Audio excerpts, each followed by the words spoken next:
Καλημέρα σας. Είμαι ο Βασίλης. Επειδή, εντάξει, δεν με ξέρετε, είμαι παλιός χρήστης. Είμαι καθαρός 25 χρόνια. Πέρασα από πολλά στάδια. Είχα υποτροπές, φυλακίστηκα. Έφτασα να πεθάνω πάρα πολλές φορές. Εν πάση περιπτώσει, τώρα είμαι 25 χρόνια ελεύθερος πλέον, γιατί το καθαρός δεν μου έφτανε. Με ρωτάνε λοιπόν κάποιοι ότι τα ναρκωτικά, ας πούμε, τι είναι τα ναρκωτικά ή γιατί. Τα ναρκωτικά λοιπόν, παιδιά, είναι κοινωνικό φαινόμενο. Τα ναρκωτικά πάντοτε υπήρχαν. Από την εποχή των σπηλαίων που οι άνθρωποι ζούσαν στις σπηλιές. Δεν έκαναν χρήση όμως. Έκαναν κάποιοι, ξέρετε, αυτοί που ρίχναν τα κόκαλα, να πούνε ο τρελός του χωριού, να το πούμε έτσι. Οι υπόλοιποι δεν πλησιάζανε και δεν ήταν και παράνομο, το είχαν. Κάποιες φυλές κάτω εκεί στον Αμαζόνιο, ορισμένοι, ας πούμε, μάσαγαν κόκα και όλα αυτά. Δεν υπήρχε σε τέτοιο μεγάλο επίπεδο, σε τόσο μεγάλο πληθυσμό.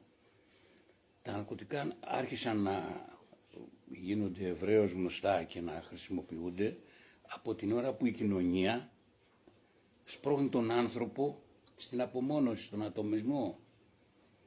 Όταν, ας πούμε, ζούσαν πιο ομαδικά, πιο μαζί, δεν είχαν ανάγκη να πάνε σε αυτά τα πράγματα. Γιατί μεταξύ τους ο ένας με τον άλλον βοηθούσε ο ένας τον άλλον και δεν ήταν ανάγκη τους να πάνε να κάνουν χρήση. Είναι λοιπόν κοινωνικό φαινόμενο. Με ρωτάτε επίσης πώς, ας πούμε, σε μια οικογένεια που είναι 3-4 παιδιά, ας πούμε, εθίζεται, γίνεται εξαρτημένος ο ένας. Τι γίνεται λοιπόν εδώ? Ενώ είναι στο ίδιο περιβάλλον, στους ίδιους γονείς, έχουν τα ίδια ερεθίσματα. Η κάθε οικογένεια λοιπόν, να το πούμε αλλιώς, το πιο ευαίσθητο μέλος της οικογένειας θα παρουσιάσει το πρόβλημα, την υπολειτουργία, αυτή την αρρώστια που έχει η οικογένεια θα την παρουσιάσει ο ένας. Δηλαδή τις συνέπειες θα του βγουν σε ένα μέλος. Αυτό είτε θα είναι και είναι το πιο ευαίσθητο, το πιο, να το πούμε, αδύναμο, το πιο αδύναμο που δεν μπορεί να εκφραστεί, το πιο καταλαβαίνει τα πράγματα διαφορετικά. Δεν είναι όλα τα παιδιά, ας πούμε, ίδια. Το πιο ευαίσθητο λοιπόν μέλος της οικογένειας θα παρουσιάσει την ασθένεια της οικογένειας. Σαν ένα δέντρο που, εντάξει, φωτίζεται, αλλά κάποιο κλαδί του θα ξεραθεί. Αυτό είναι λοιπόν και που παρουσιάζει το πρόβλημα. Όχι ότι τα άλλα παιδιά της οικογένειας δεν έχουν πρόβλημα. Απλά δεν πήγανε εκεί. Όλη η οικογένεια υπολειτουργεί. Αλλά αυτό παρουσιάζει το πρόβλημα.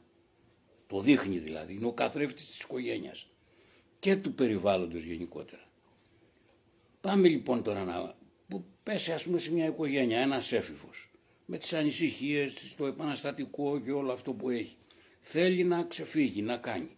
Δεν βρίσκει να ξεφύγει. Δεν βρίσκει μια ομάδα να ενταχθεί, να νιώσει, να τρέξει, να κάνει, να γίνει ένας κρίκος μιας αλυσίδας. Δεν γίνεται. Θα πρέπει να κλείσει στο σπίτι του, οι γονείς του δουλεύουν, όλα αυτά. Αυτό το παιδί απομονώνεται. Είναι και εντωμεταξύ, όπως είπαμε, ευαίσθητο, εμβάλωτο, δεν μπορεί να εκφραστεί εύκολα, νομίζω ότι θα το απορρίψουν, νομίζω ότι αυτά που λέει είναι, ας πούμε, τρελά πράγματα, έχει άλλη ενσυναίσθηση, δηλαδή δύο αδέρφια σε μια οικογένεια, αλλιώς καταλαβαίνει ο ένας, αλλιώς καταλαβαίνει ο άλλος.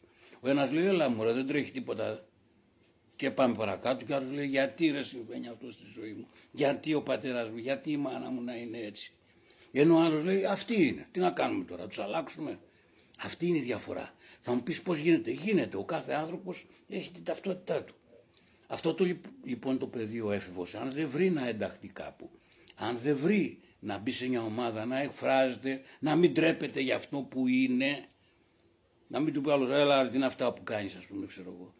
Αν δεν το βρει αυτό, θα απομονωθεί. Μέσα στις παρέες ή σε όλο αυτό θα πέσει. Να πιει, ας πούμε, ένα ποτό τη μια φορά. Μετά μπορεί να τύχει να πει ένα τσιγάρο, ένα μπάφο που το λέτε εσείς νέοι. Αυτό τι θα κάνει? Αυτό θα του παγώσει όλα αυτά που νιώθει. Όλα αυτά τα συναισθήματα, τα αρνητικά που νιώθει θα του τα παγώσει. Αφού τα παγώσει, γι' αυτό ναι είναι φάρμακο εκείνη την ώρα. Γιατί δεν ακούει ούτε τον πατέρα του, του λέει, ούτε εκείνο, ούτε όλα αυτά τα κουκουλώνει η ουσία. Αυτό λοιπόν το παιδί θα συνεχίσει, από εκεί θα πει και δεύτερο τσιγάρο και τρίτο τσιγάρο, μετά από λίγο καιρό δεν θα του φτάνει αυτό, δεν θα του κουκουλώνει αυτό, γιατί οι ουσίες αυτό έχουν. Σε ένα σημείο αρχίζει μετά θέλεις πιο πολύ και πιο πολύ, άλλη ουσία πιο δυνατή και ούτω καθεξής.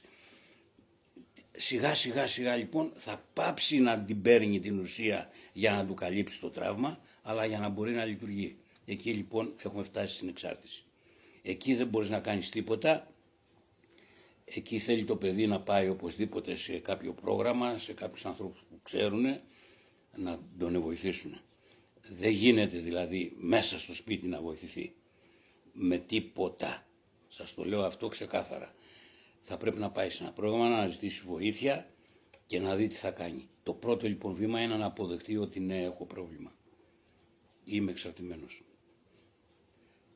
Εκεί λοιπόν που θα πάει και θα ζητήσει βοήθεια πρέπει να αφαιθεί, να δείξει εμπιστοσύνη. Αυτοί οι άνθρωποι δεν θα ανέβουν το βουνό για αυτόν. Αυτός θα ανέβει το βουνό.